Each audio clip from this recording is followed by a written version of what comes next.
All right, so the other day I was having a great chat with my buddy Tomo Fujita. I'm sure most of you know who he is. He's a great guitar player, great guitar instructor. He teaches at Berkeley, and he's got a big online presence. He's very kind of known for being a good instructor and good player, so people really like to watch him. And anyway, we like to chat from time to time. We'll do FaceTime chats, and we were doing a FaceTime chat. And I thought it'd be cool if we captured that. And so he turned on his camera, I turned on mine, and we captured most of it. My camera cut out through parts of it. But anyway, I put together sort of a highlight reel of that conversation, and that's what this is. It's edited down. I edited out some of it, but you're going to kind of jump in mid-conversation where we started off talking about our 65 Stratocasters that we both have, and it kind of led into some interesting thing from an educational standpoint. And that's why I wanted to put this together, because I think this will be of interest to you. In particular, we were talking about string bending and vibrato and some of those nuances that really make your playing sound unique and make it sound like you. And so Tomo is the master at that. So I was really more of a student in this, just asking him questions and trying to learn his style, because I think he's one of the best when it comes to that. So anyway, that's what this conversation's all about. We started off just talking about guitars, and then it sort of morphed into an educational piece. All right, let's take a look. Out of all the guitars that you have, and I see on your Instagram channel, you're always showcasing these awesome guitars. Not always high-end ones, though. Sometimes I see you playing these lower-end guitars, which I think is kind of fascinating, because, you know, you're an instructor, and that's what a lot of students have. Yeah, just because, as you see, I have my own guitar lesson channel, and then guitar lesson site. And not everybody has enough cash to spend, buy a great guitar. And so if I only use expensive guitar, it's not really fair to everybody. So so that's why I started buying, really cheap guitar, like a Squire or anything like that. Then sometimes on purpose, I buy really beat up one, so I could fix it. Now I understand how pain people has to go through this one, I just want to try out. So that's why I have few cheap guitar, and then how to intonate it and how to set up neck relief and all that, and I can teach that to students, so that's why. Yeah, that makes good sense, because that's kind of, we all started, well, I don't know all of us, I know most of the people like our age, the older guys, we started with cheaper guitars. That was, I didn't know anybody that had a good guitar. And so just to know how to use it and how to work a cheaper guitar and how to set it up, that'll do you well later in life. So it's a great strategy, actually. Yeah, so I thought, and then, okay, how to make cheap guitar sounds good. And number one, you have to really work on setup. But also second, you need to have a taste about a good guitar, a good amp sound. So sometimes I recommend people, go to music store, just play really good guitar and amp, or maybe borrow or go to a friend's house to play. Then remember the taste, that good sound. Then when you play cheap guitar, don't think cheap guitar. You almost as if you're believing this is the guitar. Yeah. So almost fool yourself. Then you can play well with a cheap guitar. It's a trick. Yeah. Why? Okay, well, I guess you answered that already. I was going to say why a 1965, but you didn't seek out a 65 particular. That just happened to be the one that the guy brought. No. This is really funny. I played so many vintage guitars, Strats, and I had a few friends who collect Strats, so I can really understand what year is what, And then I know the 50s, I know the 60s, and slab board, round board, and all that stuff. And I play many of them, and then later on I start kind of focusing on more like 63, 64, 65 round board. It's not a slab board. Yeah. And then I was born 9/11/65. So I thought, well, if I like those, why not just get my ear, Yeah, okay. Yeah, so then start looking for the 65. Then I realized each guitar slightly different neck profile. Yeah. Some guitar a little thin, some guitar kind of chunky. This is a little bit chunky side. Yeah, and they made them all by hand, all those necks, right? So they're a little different. Yeah, a lot of them sometimes kind of skinny, sound, but this one just right size. First thing I noticed, middle pickup.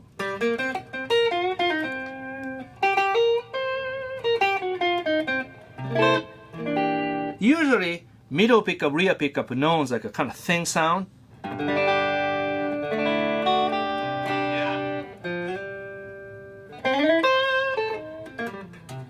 And rear pickup.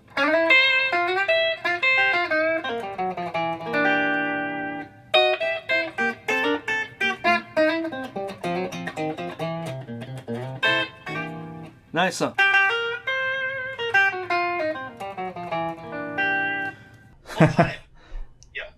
That's the to me that's the classic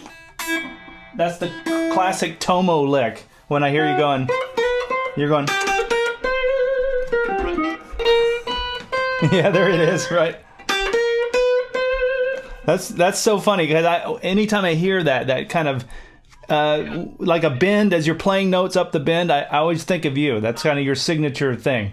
Yeah, but that's I don't know why that came up like I mean, it's really truth is like that lick really come from BB King. BB does it.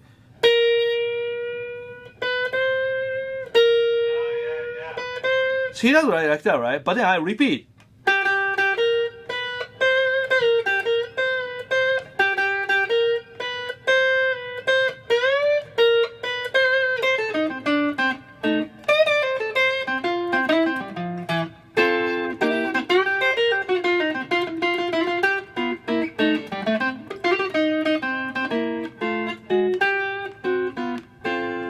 So I want people to understand, I really learn from BB King, but I just turn into my own sound, Yeah. Well, that's what you do. That's the thing that you don't want to sound exactly like somebody else, because then you're just plagiarizing. But if you can find little pieces of what you like from Jimi Hendrix or BB or whoever, and then put it into a blender, and then you get your thing. I'm always telling people that that are trying to sound like a certain artist. It's the real thing is to try and pull your sound out of it. It's kind of a hard thing to do in the beginning because you don't have a sound when you start.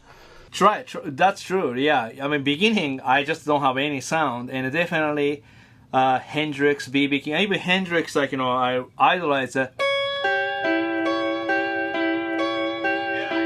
I mean, many years I was like, how you do that?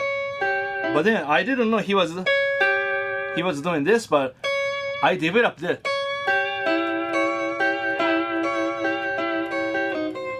Yeah. And Robert Cray is another one that does the like vibrato on a chord. I think of him, and he probably got that from Hendrix. Who knows, But anytime I hear that chord, like a real fat chord, and then vibrato on the chord that's happening with the left hand, I always think of like Hendrix or Robert Cray. Oh, I see. Yeah. Like that, right? That's a really hard thing to do. I think you probably you deal one-on-one with students every day at Berklee. I don't have that luxury, so I just have to hear it after the fact through comments. But I see the one thing that I see most struggles with, it seems like, have to do, at least in terms of technique, have to do with vibrato. Or I get more questions about that than anything. And that's a hard thing to do. I can imagine it's a little easier maybe for you in person, to sit down with you and have you kind of guide somebody. But online, it's a really difficult thing to try and explain. You almost have to feel it in a way. Right. Online is really difficult to teach vibrato. But I really worked on a vibrato, but mostly I think I worked on so much correct.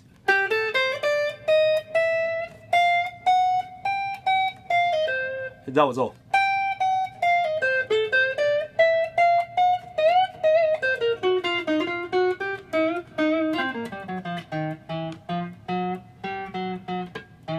Wow, all done with bend control. Yeah,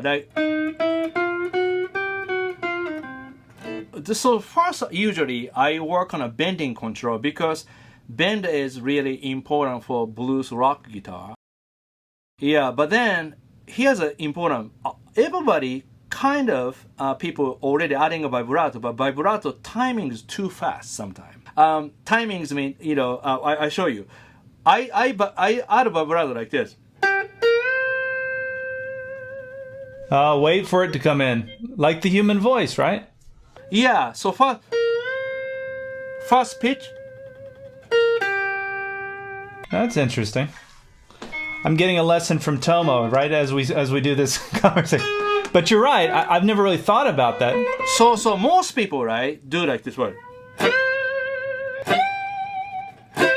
Because a lot of rock guitar player does exactly like that. It's different though, isn't it, than if you're playing real slow and... Yeah. See, that's this, Brian. You bend the note, you sustain, couple of seconds, you add the vibrato. So that's very tasty. But most people kind of mixed up about vibrato and bending. So this is a bad example. I mean, then what happens every day? You do that, and you only get one sound. So I teach students, separate them. Straight sound, adding vibrato. This way, this is a special, quicker one. See, in other words, you already have a special one if you add one more, Most people write into vibrato and bending. So almost two techniques in the same time. That's why I guarantee it doesn't work. Everybody sounds the same because that's you jump in and just ended up with. So what I do is I separate them. I only teach bending. Then I do next one, only vibrato. Then we mix them. If you want to understand what not to do is really look for karaoke singer. Like karaoke singer in Japan is always like right away a lot of vibrato. So you can really hear the picture. Actually, my father sings like that. It's horrible. that's a great example. Immediate vibrato. Yeah, immediate vibrato. You just you basically faking your pitch. You can't hear the pitch. Then you add more reverb. And it sounds like opera singer also. See, I guess the mechanics of what's going on with the human voice is you are running out of breath as you hold a note, and as you run out of breath, the vocal cords start to quiver. Probably, I think that's what's going on. I'm not a singer, so I can't really speak to that. No. That's actually great because that's why it sounds very natural. Your voice is trying to hold that pitch so it starts to quiver versus the way your dad does it, which is right into it. I see. I never thought about that. Almost like a muscle just kind of getting tongue. That note, like it's trying to. I think that's how I interpret it. No, that's a great way to. Yeah. That's a great way to say. Yeah. And same way, like I add a vibrato is this that.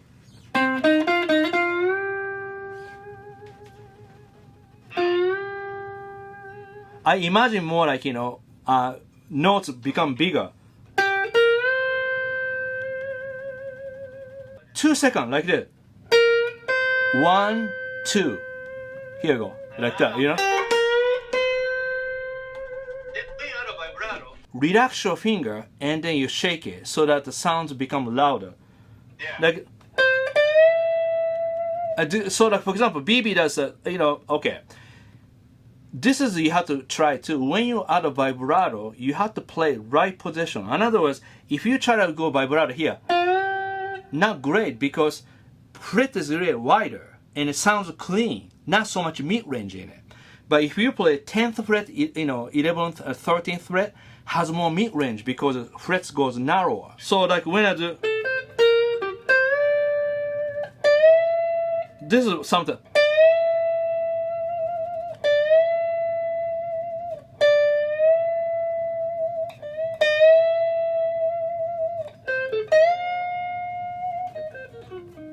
You have to pick something, there.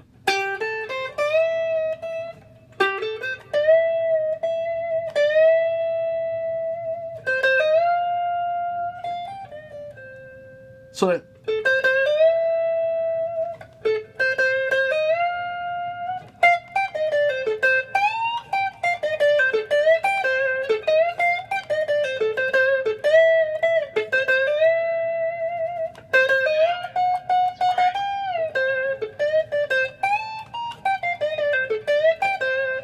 So when I practice like this, if I hit like that, I play 10-15 minutes same place over and over. Well, yeah, because you're not worried about the other stuff. You're focusing on that one, on the vocal part of it. See, this is an interesting, we set out to do this video talking about Stratocaster, but there's all these side, conversations that come out of this, because as I'm such a guitar nerd when it comes to learning how to do this stuff, and I listen to this, and because this is the stuff that I've wrestled with for years, trying to get vibrato, trying to do it right. I listen to guys and I want to sound like certain, but to have a conversation like this, it's kind of difficult. You have to have somebody like Tomo that you can have the conversation with. So some of you that are watching this will probably be totally fascinated, and some of you might be bored to death. But this is the real stuff. I mean, this is the stuff, a lot of times people are focused so much on trying to play all over the neck and trying to play faster or play this mode or that mode. But it's these little nuances that you've really got to spend time on. And they're not as hard as some of the other stuff, because they're more limited in scope, but they can really make your playing sound like you. Yeah, that's right. Yeah. So other trick that I have is right now I just made a really comfortable sounds which has a reverb on. So this effect, if you stop, still sounds like kind of sustained like that. Yeah. But then when I practice, this is my practice sound. Because sound stop is stop. And you can hear everything that you're doing, not what the amp is doing. Right. So now I'm adding a vibrato to make more like a reverb. That's great advice, man. I never really thought about it. I always use a little bit of reverb on the amp, but you're right. If you turn it off, you've got to simulate the whole thing. But yeah, that's where I start listening, older B.B. King stuff like 1961, 62 instead of 64, 65. Back then he didn't use a reverb, not so much, just because they didn't have a reverb, 1961 or 62, right? So, reverb combo amp appeared around 1963, 64. So I look for even Grand Green, all the records like 61, and you can hear reverb from records because one side they add a reverb on when they are mixing. So that's when I noticed, okay, these guys, or even one Otis Rush, Cold in Hell, the album, slow blues he does, original one, it's no reverb, but the recording has reverb, sounds so great. But then I discover that performance made by without the reverb. That's when I start not use any reverb in my life. In other words, when I'm home, almost I believe reverb not exist in my house. This is more my sound. And this really, I can relate to Grand Green, B.B. King, anything late 50s, early 60s style. That means they hear more rhythm.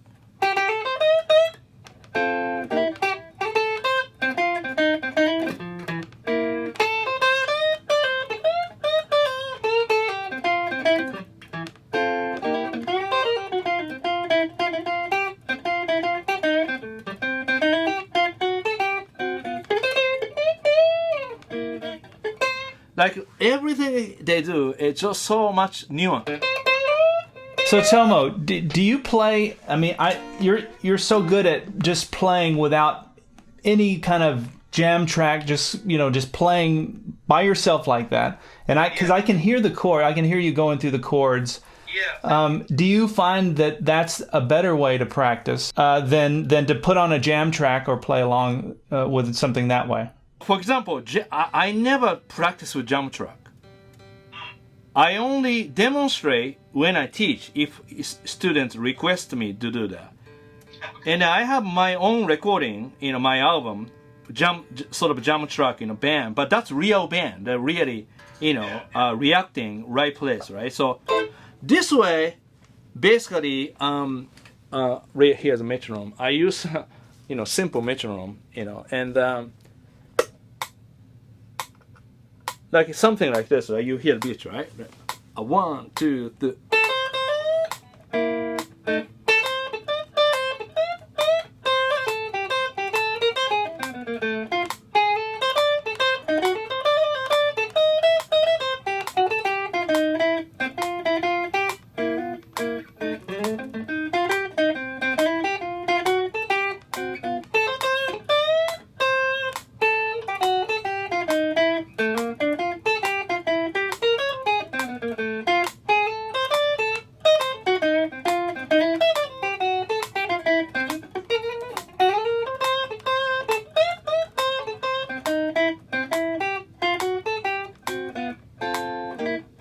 So this way, I have 100% responsibility to follow the chords. Right, and you have no excuses with the metronome going there. It's holding you down. Exactly. This way, if anything sounds bad, it's all my fault. Do you know what I mean? And then I record all the time. I record everything on my cassette tape. Oh, you go cassette? Yes. Why cassette? Cassette has limitation. Oh, wow. You really like these limitations, don't you? Yeah, because of my life. No reverb, cassette, metronome. You like to be kind of locked down in a way, which is that's discipline. So, it's all discipline, isn't it? Also, what happened is like a digital recording, it's a little bit difficult to hear the nuances, my touch, you know. So my daily thing is this. Ah, there we go. Going back to the 80s. Right. So this is I use almost every day. Then I have a cassette tape. So the cassette tape limit. So if I record one idea in the end, and I have to listen from the beginning. But if I have a file, I keep adding a file just like a photo. I don't look at everything. Do you know what I mean? So this way, I have just, it's just my way to cut. Interesting, because I kind of get where you're going with that, because you're putting a pressure on yourself. With a cassette, it's not endless.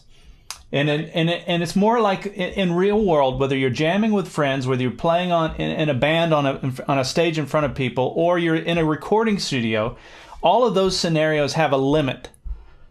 Right. And so you're kind of getting used to that limit with a cassette. That's interesting. Right. Like even like, you know, for example, B.B. King's playing, right? I mean, so fascinating, you know, so fascinating. Yeah. Why B.B. plays like why B.B. plays? Because I think his knowledge was not there. This is the problem. Most people has knowledge of that right away, day one. I think his knowledge was like this. First.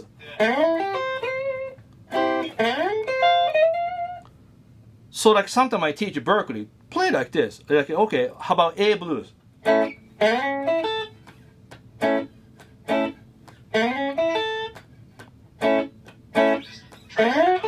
Right, trusting.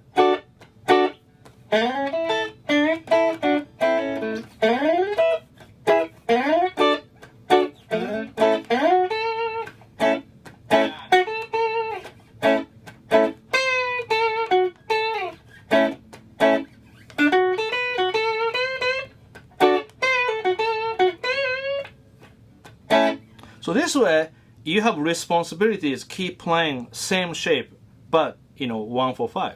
Yeah, and then with BB, he would do the 6 or the 6 or the 13. That note. So if you just throw that one note in, you make it go from being sort of just a major chord to kind of a BB. Yeah, so that's again horns, like chromatic, 3rd, 5th, 6th.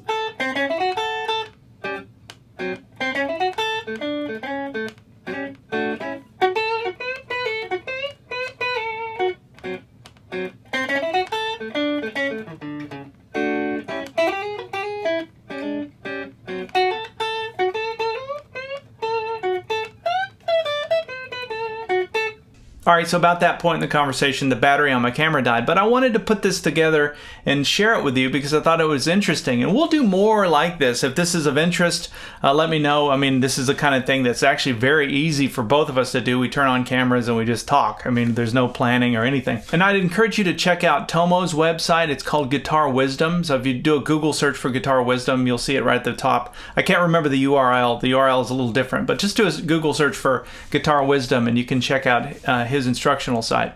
All right, I hope you've enjoyed this. We'll see you in the next video.